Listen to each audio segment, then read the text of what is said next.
Criminal investment offers, whether in form of Ponzi or pyramid, foreign exchange, crypto, and many others, are fraudulent schemes designed to deceive individuals into investing money based on false promises of high returns with little to no risk. These schemes often involve fabricated investment opportunities, misrepresented financial information, or promise of guaranteed profits. All these forms of fraud have something in common: the belief in the success of a non-existent enterprise by victims and a deceptive structure by the scammers through payment of quick returns to the first investors from money invested by later investors.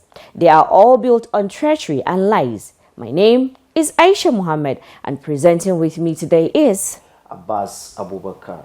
Welcome to the Eagle. Here we discuss economic and financial crimes, how they affect us, and what we can do as individuals and as a group to bring economic and financial crimes and corruption to its knees. Stay with us on the Eagle. You must be greedy. Yes, that's why you always fall for that 100% return on investment offers. Do you have money to invest? Are you busy and looking for where to put your money? Do you easily fall in love? Do you find time to fact check the information and business offers that you get? Okay, I want you to listen. Businesses, ideas, and good juicy offer does not come easy, and of course you cannot get 100% on such a short period of time. If actually it does exist, they won't tell you about it. So I want you to understand that those fraudsters would have been out of business if not because of you, because you hardly find time to check the details. You are being swooped by their amazing offer. Now you need to put them out of business. When you have a business proposal, check it, find time, and if you don't have the time, do not invest. Be at alert, be careful.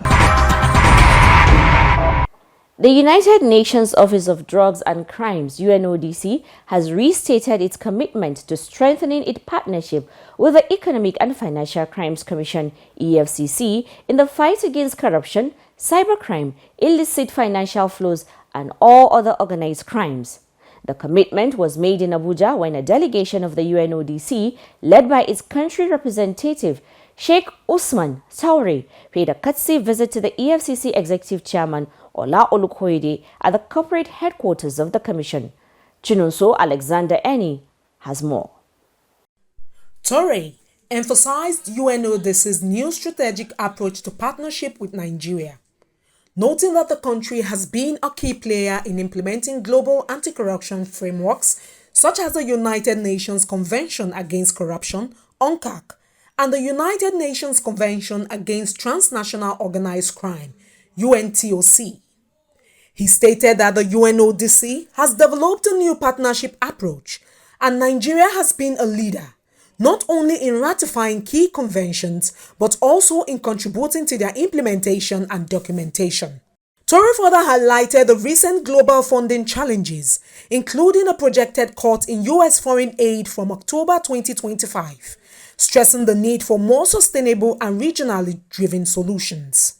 The UNODC country representative also identified cybercrime, illegal mining, and the need for stronger state-level enforcement as key areas of concern. He pledged UNODC's readiness to support the EFCC in closing operational gaps, enhancing regional cooperation, and improving intelligence sharing mechanisms.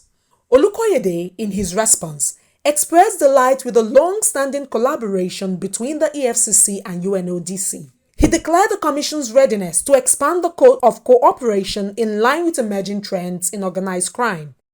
In the area of tackling transnational organized crime in West Africa, Olukoyede pointed to EFCC's leadership position in the network of anti-corruption institutions in West Africa, NACIWA, and called for deeper regional collaboration and a secure platform for intelligence sharing with the help of UNODC.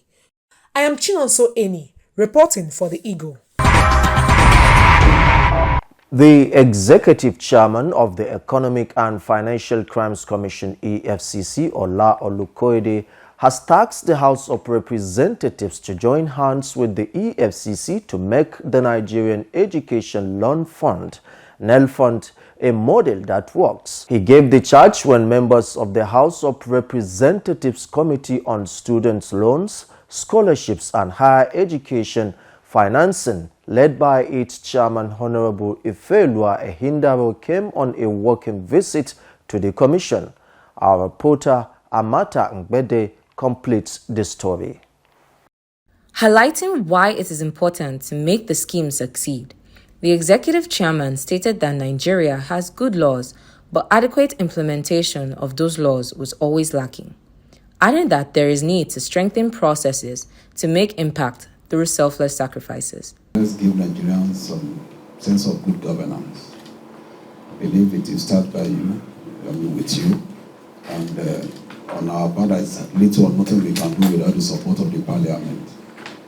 So I want to generally thank you for what you are doing and crave your indulgence to do more, to give us all the necessary support we need on our part, and also where you think we are falling short, to also engage us so that we can make Nigeria a better place for not even people coming behind us.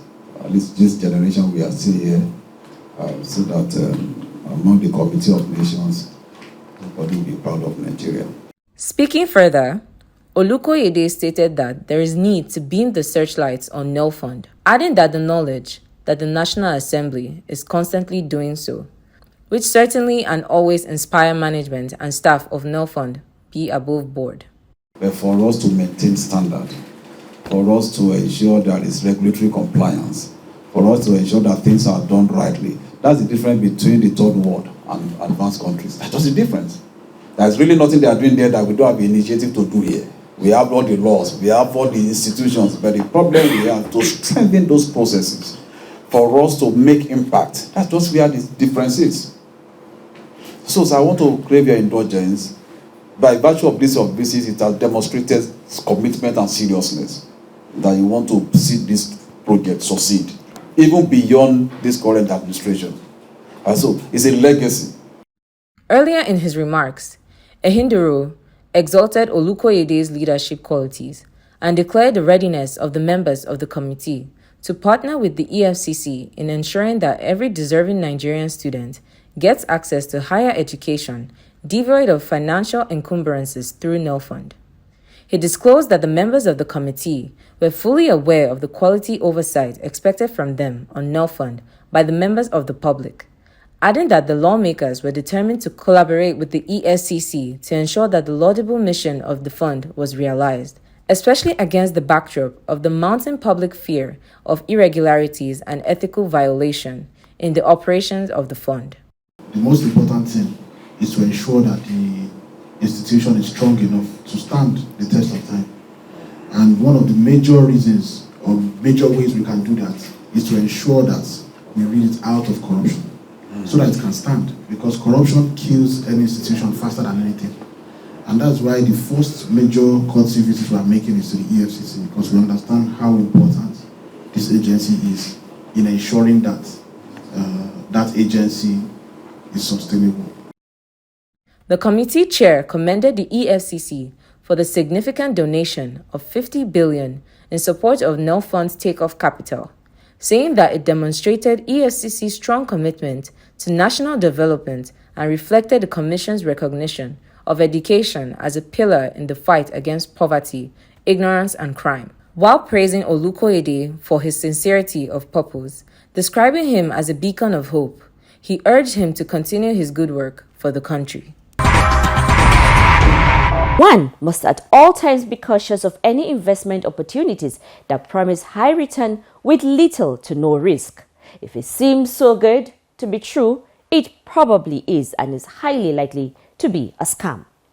In the words of Warren Buffett, one of the most successful investors in the world, he says, and I quote, "As an investor, the first rule is never to lose money. The second rule, never forget the first rule." Yes, it is the desire of every investor or worker to have their resources increased or multiply. One way to do this is through investment. People get interested in businesses that promise to bring quick returns on investment. By so doing, some have fallen into the hands of some Ponzi scammers. Ponzi scheme gets its name from the originator of the scheme, Charles Ponzi, who committed mail fraud in the United States Postal Service from 1919 to 1920. He did not last long in his business. On August 19, 1920, Charles Ponzi was arrested by the federal authorities and charged with several counts of mail fraud. And since then, the scheme has been concocted in different forms, and many people have lost money to it in hundreds, thousands, millions, and billions of different currencies. People have been asking several questions regarding Ponzi schemes. How do they recognize criminality involving them? What do they do to protect themselves? And what are the effects on people, among others? The answers coming up in this chat would be with our guest of the week. Investment fraud scammers are looking to separate you from your money. These scammers will try to lure you into believing you are making legitimate investments, which is absolutely fraudulent. Preventing investment scams is simply achievable with adequate knowledge of intended investment, backed with less eagerness for easy and quick money. Today, I have with me as guest ACP Umar Hussein Babangida. He's the head Special Duty Committees 1 here at the headquarters of the EFCC. He'll be talking about how to dictate criminal investment offers. You're welcome. Thank you very much. It's my pleasure. What are criminal investment offers and how widespread is this scam? Criminal investment offers may be called fraudulent investment because of the use of the word criminal. Yes. And criminal investment offers is an investment scheme that involves misrepresentation, deceit, and illegal activities where individuals are being lured into making investment into activities that may be fraudulent, that brings in high returns. And individuals get involved in it where eventually they lose a lot of resources as a result of that. It is very high in the sense that from the Central Bank of Nigerian Stability report, it shows that in 2024, it shows that about 40% of, there is 40% investment surge and about 70% losses as a result of this. What are the common types of investment fraud in Nigeria today? There is the Ponzi scheme. Yes. There is the pyramid scheme. There is the dump and push scheme. And there is even the foreign offshore schemes. Ponzi scheme is a scheme whereby investors are being made to come in. Payment for investors is being made from investment of previous investors, where both of them eventually lose their funding and they lose their investment. While a pyramid scheme is such that investors are being made to bring in new investors, and both of them eventually lose their resources. While the dump and push is such an investment scheme in such that it has to do with, for instance, stock. False information are being provided that will make the value of the stock become high. Then investors will invest in it, and eventually those that have created the false information, misleading information, they will end up selling their stock at very high rate, then leaving the stage, whereas others that have invested, they will lose substantial amount of money. Of course, the foreign offshore investment usually are being created where there is difficulty of detection of such kind of, to verify such kind of investment. And when you look at that from, you discover there are a lot of offshore investment pertaining to foreign banks that documents are being forged, and eventually it is difficult for investors to verify such kind of information and investment records. Example of some of these, for instance, is the CBEX.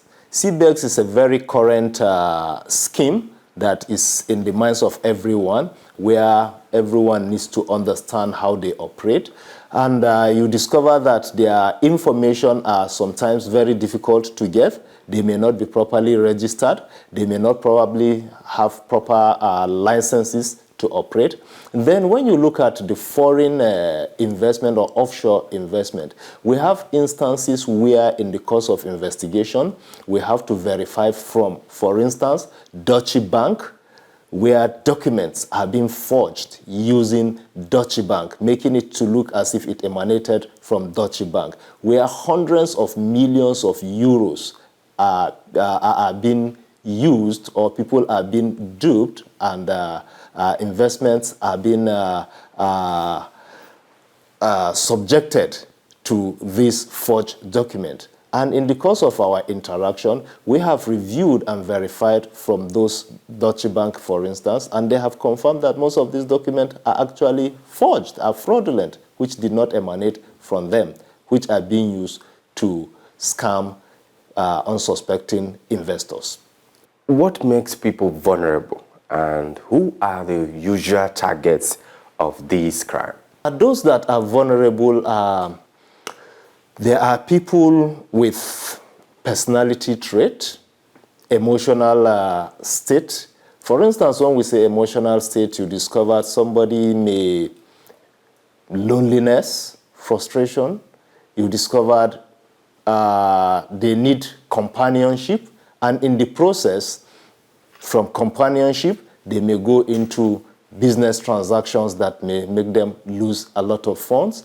Social media and online activities. A lot of information are obtained through social media, and most of these, we don't verify them, and we believe them. Possibly when people are interacting in group chats, information they receive, they trust, and then they go into it. Unfortunately, most of this turns out to be scam. Then there is lack of due diligence. Whatever you go into, it is very important you have a good knowledge of it. So because of lack of due diligence, individuals find themselves becoming scammed, or they go into investment that turn out into a scam. Looking at how these crimes have become prevalent in this part of the world, how can people recognize a criminal investment scheme? And what steps do you think they can take to protect themselves from falling victim? Seek knowledge, verify information, conduct due diligence pertaining to whatever kind of investment that is brought before you. Don't be in a hurry, and don't allow yourself to be pressured into any investment. And if you suspect that it's a fraud, yes, report it immediately. So how does EFCC collaborate with regulatory bodies in Nigeria to stem the rising cases of investment scam?